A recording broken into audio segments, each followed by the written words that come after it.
bahkan Allah akan turunkan saat di dunia. Ayah saya meninggal saat saya masuk pesantren, dan baiknya saya rasakan luar biasa. Beliau mengajar di musalla kecil dulu, sekarang jadi masjid. Itu saya selalu di bawah. Beliau mengajar, saya tidur. Sekarang gantian, saya mengajar, beliau tidur.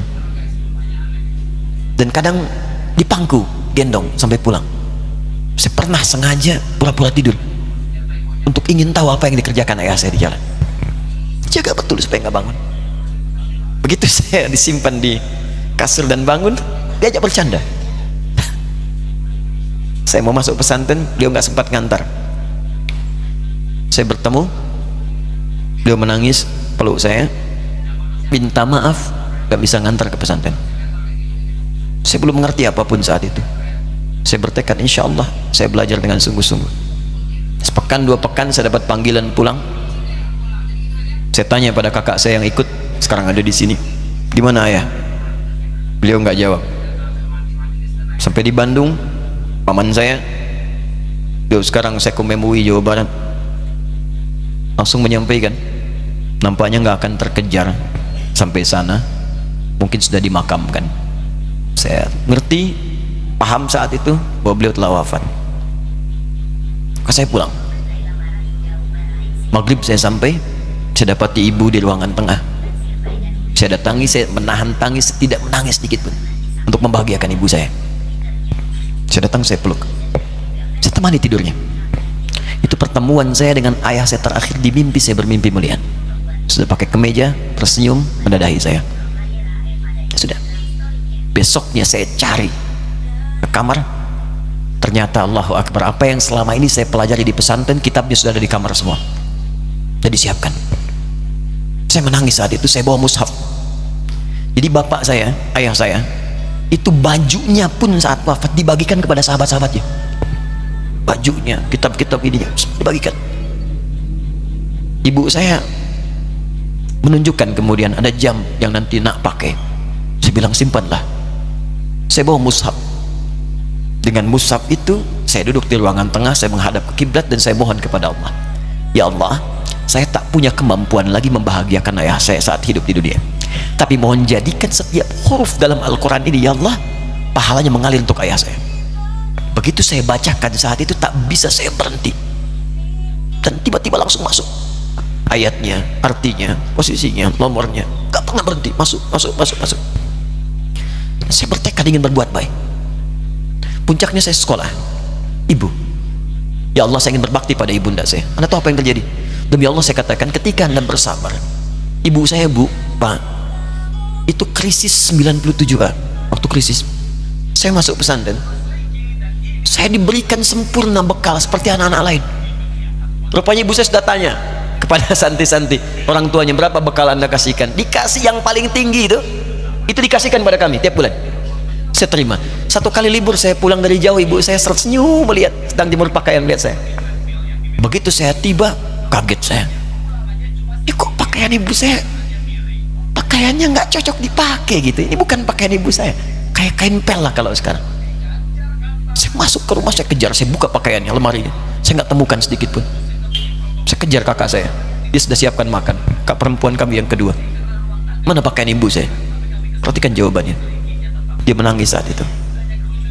Dia bilang, mama itu telah menjual semua perhiasan dan pakaiannya untuk pendidikan kamu. Jual. Untuk kita, katanya. Jual. Dan bertahan dengan 150.000 per bulan saat krisis. Jadi rupanya ibu saya itu makan nasi sehari cuma sekali. Beliau mengajar. Di berangkat sekolah itu cuma makan pisang, minum kopi, makan nasinya malam. Saya bilang, ya Allah, saya akan ganti baju ibu saya dengan kain ihram, dan saya gandeng tangannya di Masjidil Haram. Itu apa yang terjadi? Begitu saya kuliah di Libya, alhamdulillah, saya berangkat, saya mulai mengajar, saya serius belajar. Saat itu kemudian Allah mulai berikan jalan. Saya ingin sungguh-sungguh. Malam saya bangun, saya sholat, saya belajar, saya menghafal Quran, saya belajar riwayat Quran. sampai puncaknya tiba. Saya ditugaskan pemerintah Indonesia saat itu untuk jadi petugas haji di Mekah. Saya telepon ibu saya bilang, Ma, saya insya Allah akan haji 2010. Saya telepon Februari saat itu. Saya dengar suara, terbayang wajahnya indah, senyuman, bahagia. Alhamdulillah nak, kapan berangkat? Tahun ini insya Allah. Saya bilang, dan saya tidak akan pernah berangkat kecuali mama pun akan berangkat. Terdengar nada pesimis tapi senyum. Dari mana katanya? Allah akan kasih, saya bilang. Saya sedang bekerja berusaha karena Allah, mustahil Allah akan sia-siakan gitu. Berapa butuhnya? Porsinya 25 juta. Kapan harus ada? Bulan Juni. Ya, jadi dari Februari ke Juni itu. Ya, Juli bukan Juni, Juli. Ya, jadi saya masih ingat bulan 7 5 bulan itu. Saya ibu, Pak, nabung saya. Saya beli tabungan, saya niatkan untuk ibu saya haji. Bulan Juli masih setor 25 juta. Jadi semua tabungan masukin situ. Ada yang ngajar ngasih, masukin situ, masukin semua.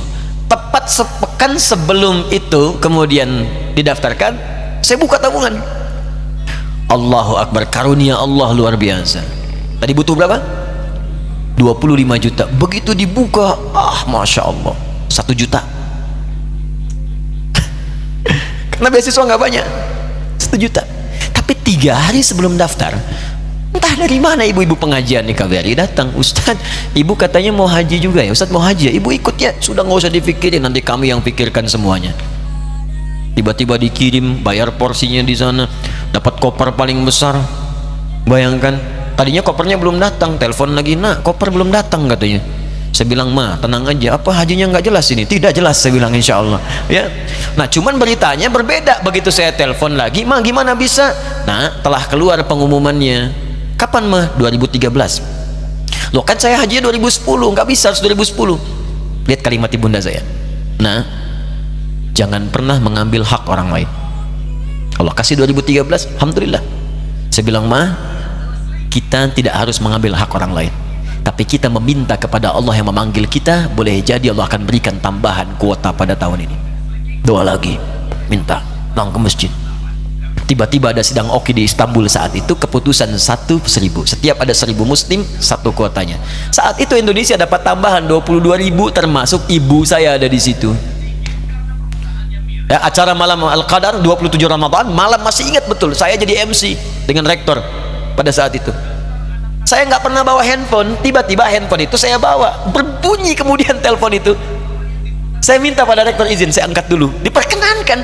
Saya kemudian ke belakang masjid, saya angkat. Tiba-tiba saya dengar suara sudah menangis. Nah, katanya, kenapa, Ma? Alhamdulillah, Mama bisa haji. Ternyata kuota itu termasuk ibu saya. 5 bulan, Pak. Bayar biasa, nggak bayar tambahan, nggak ada macam-macam, bisa berangkat. Begitu saya berangkat duluan, saya tungguin betul di apartemennya, di maktabnya sampai datang. Begitu sudah datang, saya nggak sapa, saya lihat dari jauh.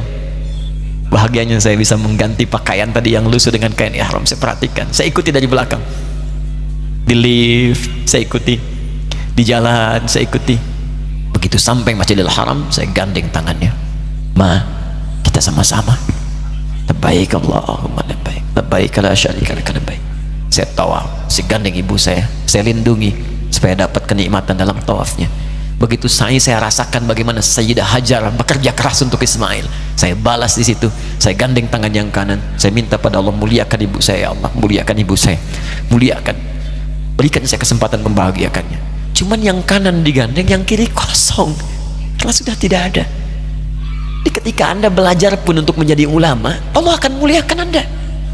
Orang tua Anda akan dapat bagiannya. Yang hafal Quran itu Musa, yang bisa haji bapak ibunya. Kemarin saya jadi Amirul Hajj dari kedutaan Saudi berangkat, membawa 350 orang rombongan. Siapa yang saya bawa? Ahli Quran, yang hafal Quran anak-anaknya. Ahmad Kamil yang haji, pengajarnya, murabbinya, ibunya, temannya, banyak yang berangkat. Yang berangkat siapa? Calon ulama. Dijadi ulama itu jangankan sudah jadi, kalau benar caranya, baru bergerak pun Allah pasti akan jaga. Kalau benar caranya. Di satu pertanyaan tadi, pilih mana orang soleh atau ulama? Jangan pisahkan, karena jadi ulama itu adalah tingkat tertinggi bagian dari orang soleh. Jadi mesti ada yang jadilah di keluarga. Pilih satu, mungkin ahli Quran, dua ahli hadis, yang lain dunia, tapi dunia diniatkan membantu ibadah. Jadi arsitek buat bangun masjid, bangun pesantren, pahala banyak. Insya Allah akan dibuka oleh Allah, insya Allah.